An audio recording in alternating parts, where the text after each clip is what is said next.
Exactly 1 year ago, a man killed himself because a feminist gaming activist, Zoe Quinn. Exactly 2 years ago, 2,450 backers of her Kickstarter project got the last update on its status. This is the story of Quinn's double anniversary.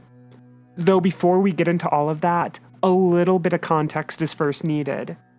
As I've previously reported on, game journalism has come under the iron fist of a clique which punishes wrongthink. Anything counter to its increasingly extreme liberal left-wing narrative gets culled at the root. Through multiple sources, I've been able to confirm that writers are afraid to share opinions which go against the grain, lest they lose writing opportunities within an ever-shrinking field.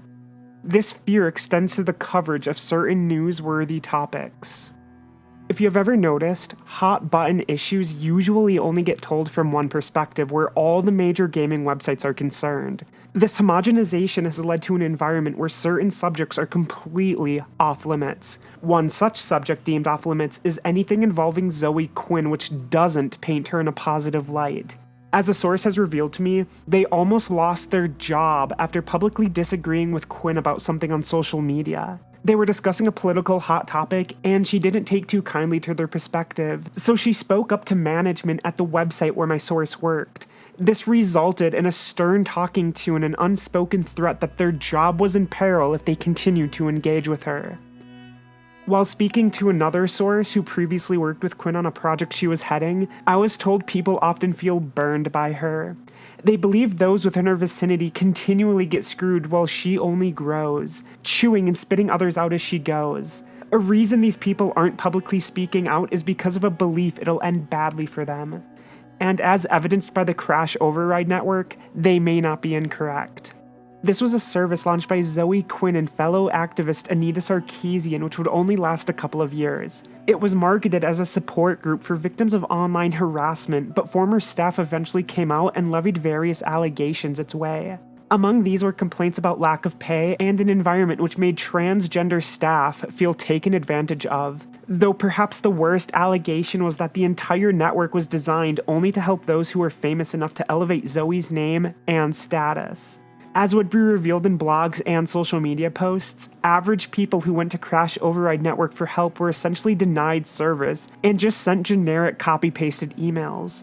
As they told it, only names which were well known would get personalized help. For some of those that spoke up about what they saw as a misguided project, online harassment became the norm. Zoe Quinn diehards rushed to her defense and relentlessly attacked them until they deleted their posts or their entire social media accounts. A hypocritical turn of events to be sure, considering some of these were vulnerable trans people, i.e., though Zoe was marketing herself as protecting. In general, it's not unusual for those critical of Zoe to be bombarded with hate, as weaponized bullying is one of the cards Quinn relies on most heavily. When speaking to yet another source who works at a well-known gaming publication, they informed me that they skip stories about her, knowing it'll lead to not only hordes of her defenders attacking them, but that people within the industry will raise a ruckus on social media. There's a legitimate fear they may lose access to industry events and more. Browse through her Twitter and you'll see she's at times even tagged people's employers as a means of starting drama. It shouldn't be lost on anyone that Crash Override Network's acronym is CON. And in many people's eyes, Quinn is quite the con artist. Consider her failed Kickstarter project. Kickstarted in the Butt, a Chuck Tingle digital adventure, was a crowdfunding campaign launched on October 26, 2016. As per its pitch, Zoe was seeking $69,420 for an erotic video game based on the works of Chuck Tingle. At the time of its introduction to the world, it was claimed the game was already a year into development and that it hit a February 2017 release window. The title would go on to raise $85,448 from a total of 2,450 backers. Backers who have yet to see anything materialize in almost 4 years. So much for February. Comments left on the Kickstarter page show a contingent of people who are now frustrated by not only the lack of a game, but the absolute lack of any new updates. Zoe has not addressed them in exactly 2 years. The last time she wrote to them was on August 30th, 2018, a can of worms in and of itself given how flimsy her excuse was. While literally vacationing in Japan, Zoe told people who'd given her $85K that she didn't have money left to finish the game. Compare and contrast that claim to the fancy hotel room pictures she was tweeting. Making it worse is that in the months prior, she tweeted multiple times about backing other people's Kickstarter projects. Call me crazy, but I don't think people lacking funds typically take lavish vacations or back other people's creative ventures. But Quinn can walk away from blatant misdeeds unscathed because aiding her escape is a gaming press all too willing to turn a blind eye to any of her wrongdoings. At the time of the Kickstarter, quite a few big-name publications promoted it to its audience, publicity that no doubt helped it reach its funding goal. But as is to be expected, not a single one has since followed up on the status of the game. Media publications simply refuse to cover the shadiness that has since blossomed in its wake. Further highlighting the cliquish nature of the medium is that some of the people who wrote about it are either personal friends with Zoe or are featured in the game themselves. On the topic of people appearing in the game, one of the most notable is Jim Sterling. As many of you know, he's built a career around being a pro-consumer activist. Yet once again, he remains quiet when a friend is up to wrongdoing. I'd guess the consumers who back the game don't matter. Unsurprisingly, his podcast co-host Laura Dale, the woman I recently made a video about covering her own extensive history of lies, also helped promote the game on Kotaku. Unsurprisingly, Quinn is also appearing in Laura's upcoming book.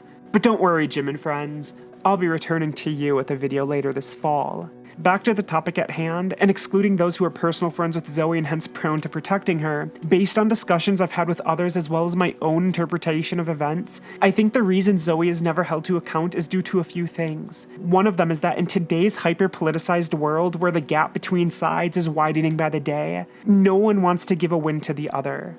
Zoe, whether we like it or not, is a major force within the so-called culture war, and with her ties to Gamergate and the entire can of worms that entails, the people seemingly aligned with her don't want to give a big W to those they perceive as enemies. These people on her side may not even like Quinn personally, and hell, in some instances they see her as the scammer she is. But with the politics involved, and with their deep-rooted belief that all Gamergaters are bigots or whatever, to give such people a win will simply not stand.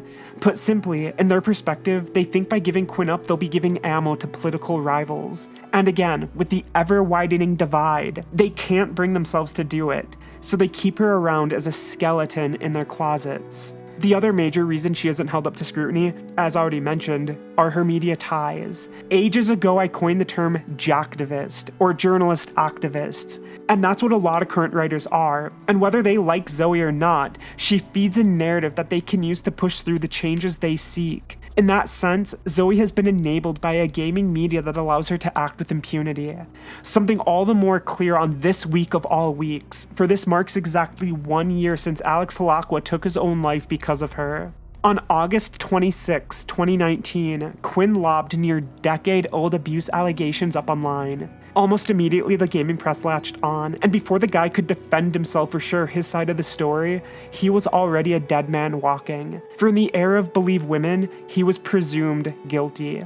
Within days, his game studio parted ways with him and his life fell apart, a collapse which resulted in him taking his own life on August 31st. To the keen observer, it wasn't a coincidence that Zoe's accusations lined up with the 5th anniversary of Gamergate. The cynics and many of us saw it as a gross attempt at gaining more attention, and thanks to the fine reporting of other alternative journalists, discrepancies within her story were quickly discovered. What she claims happened doesn't match the reality depicted in social media engagements with the guy she labels an abuser. Yet tragically, the man is dead and we will never hear his side. Dead because Quinn decided to throw him to the wolves without a care in the world. He was destined to be presumed guilty the moment she clicked send, and I have zero doubts she knew what she was doing. In messages that have since been released, discussions Alec had about Zoe in 2014 don't paint a good picture of who she is. One must only look at her entire history to see that. It is rife with abuse, manipulation, and lies. Zoe has been able to scam herself into the public eye, and thanks to those she has watching her back, no one within the mainstream media holds her accountable. Hell, even as her Kickstarter sits without updates, the media still boosts her newest ventures to the public. Just like Zoe, they lack any and all integrity. Outside of her media friends, Others remain scared of her. I have personally spoken to people who have at one time or another been within her vicinity, and the general consensus is that you don't cross her, because if you do, it's a fast track to losing your career or worse. I guess all that's left to say is happy anniversary, Zoe Quinn. Here's that attention you ordered.